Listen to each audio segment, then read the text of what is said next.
Hi,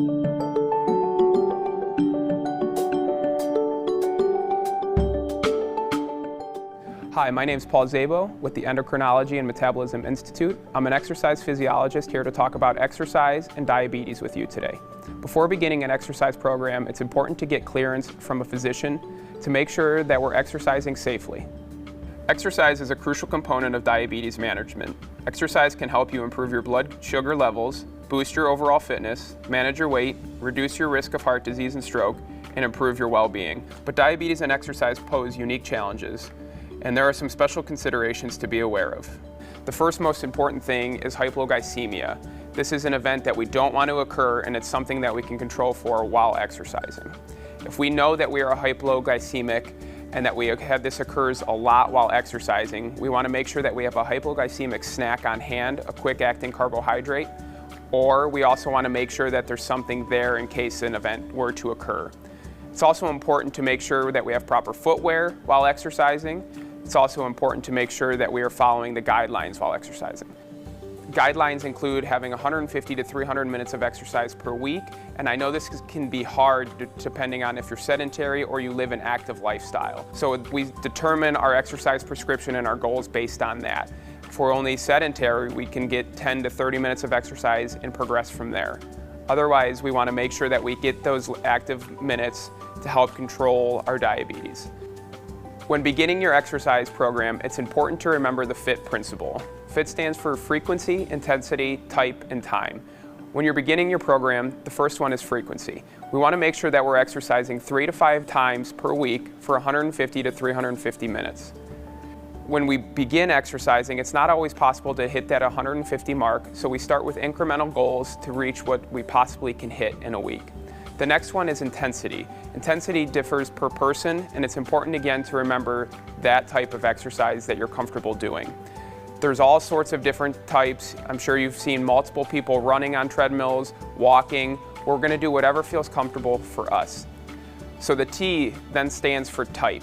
We're going to follow the type of exercise that we're going to do. I'm sure you've seen all different sorts of types of exercise, whether that be the elliptical, treadmill, bikes, weights. Those are all different important things that are going to help keep exercise fresh and comfortable for you. The last one is time. If we can devote 30 minutes of exercise per day for 5 times a week, we'll hit our goal of 150 minutes, and we'll slowly start to progress towards more and more exercise time. So now I'm going to take you through an at-home workout that you can do that incorporates your entire body. Again, it's important to remember that you don't have to do all of these exercises on a single day, but more just a toolbox for you to be able to utilize. So the first exercises I'm going to go over with you are abdominal exercises. I'm going to show you crunches, leg raises, and planks. So the first one we'll start with are the crunches. So we're going to go all the way back, and we're going to do 3 sets of 10 to start. We're going to go up and back down. Up and back down. So when we're doing crunches, we want to make sure that we're going all the way up and that our feet are staying on the ground. It's also important to remember our FITT principle, that when we're doing these, we may not be able to do 3 sets of 10 to start, so do what we're able to do. If that's 1 set or 2 sets, doesn't matter. So after crunches, what we're going to do is we're going to do leg raises, which is something that we can go into right away, or we can wait a couple seconds. So after crunches, we can go ahead and stop for a minute, and then we're going to do leg raises. So same thing, we're going to go down. We're going to make sure that our core stays nice and strong, and we're just going to lift our legs up. Making sure that we're nice, slow, and controlled. Same thing, we're going to do 3 sets of 10. If we're only able to do 1 set or 2 set, that's okay as well. And after leg raises, we're going to go into planks. It's important when we do a plank that we make sure our back stays nice and flat while doing it.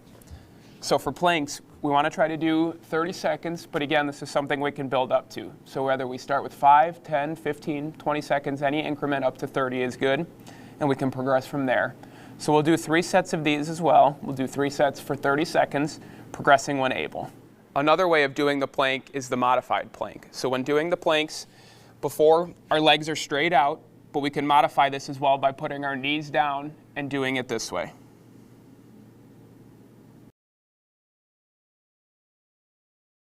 So the next exercises I'm going to go over with you are the quadricep muscles. The first one we're going to do is mountain climbers. So what we're going to do, again, we're going to make sure we have a nice flat back, and what we're going to do is we're going to kick our legs up towards our hands. We're going to try to do this again for 30 seconds, doing 3 sets, and we'll progress when able.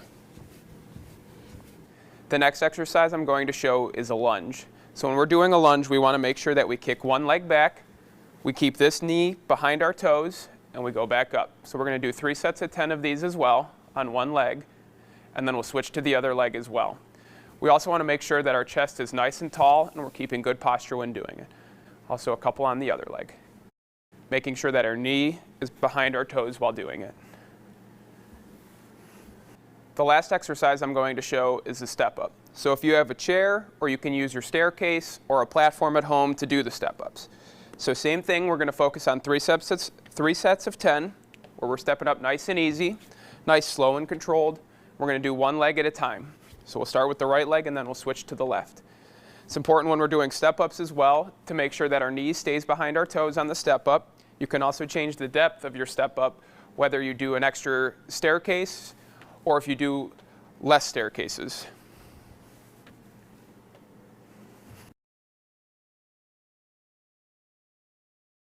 The next set of exercises I'm going to show you is to deal with the glutes. So the first one we're going to do is a squat. So again, if you have a chair or if you can do it without a chair, either is acceptable. So again, when we make sure we squat, we want to make sure our knees stay behind our toes, and we're going to go down and we're going to touch the chair. We're going to come back up. We're going to do this 3 sets of 10, progressing when able. We can start to add more repetitions in as we do more and more squats and as our legs get stronger. As you start to progress, you can remove the chair and you can do it without the chair, but again, make sure that your knees stay behind your toes when doing the squat.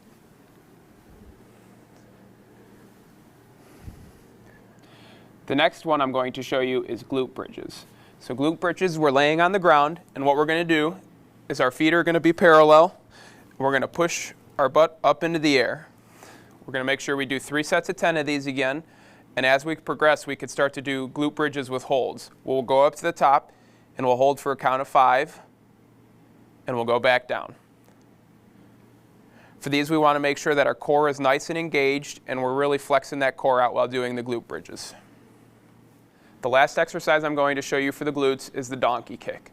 So this time we're going to be on all fours, and we're going to do one leg at a time, doing 3 sets of 10, progressing when able. So we're going to take our right leg, and we're going to kick it straight up into the air with a nice hold at the top and back down. Then we'll switch legs. Same thing. We want to make sure that our back is nice and flat while doing these as well.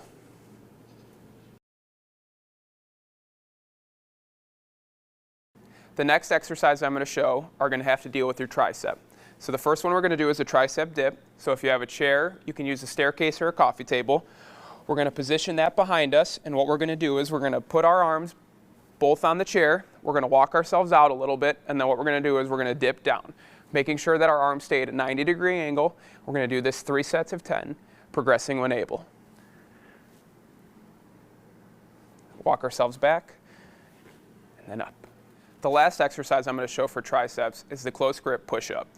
So we're going to have our hands be shoulder width apart. We're going to get up into push-up position, and what we're going to do is we're going to go down and push up. We're going to do this 3 sets of 10 as well. And if we have to do a modified push-up to start, we're going to put our knees down, and we're going to do the same thing. We want to make sure that our back is nice and flat.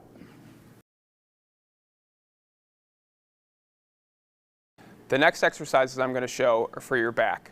We're going to do Superman's, scap push-ups, and alternating arm-leg planks.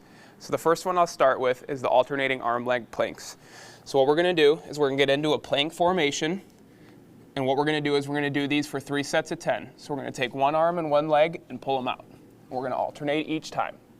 We want to try to keep our back as flat as possible. And progressing when able, we can start to add more and more. We can also do this modified with our knees down, and same thing.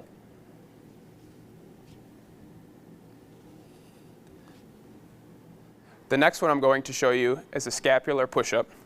We're going to go into push-up formation. Our arms are going to be a little bit outside of parallel with our shoulders. and all we're gonna do is we're gonna drop our shoulders down. We're not gonna do a push-up. All we do is drop.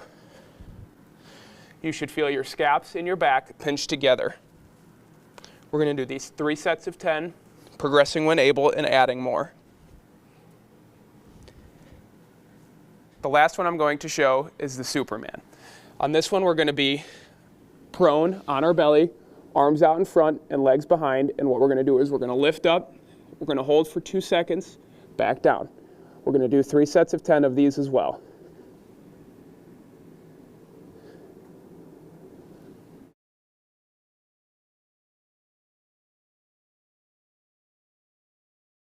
The last set of exercises I'm gonna go over with are your chest. We're gonna do push-ups, shoulder taps, and chest expansions.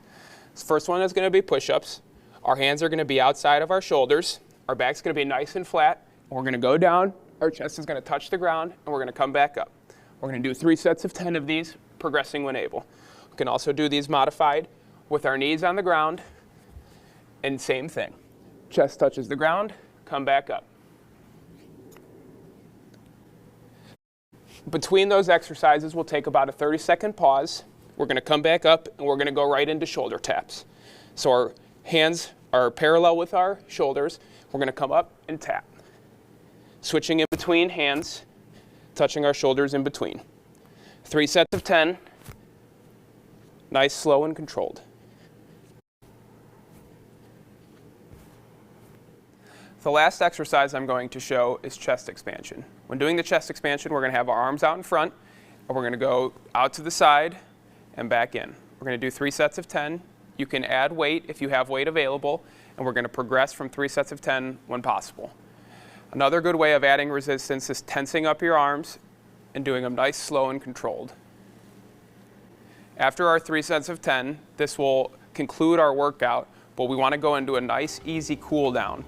A cool down lasts from 3 to 5 minutes. That could be walking on the treadmill, walking around the house, doing a little bit of yoga. It's just gonna help to slowly bring down our heart rate back to resting levels to make sure that we give our body nice, slow, and ample time to recover.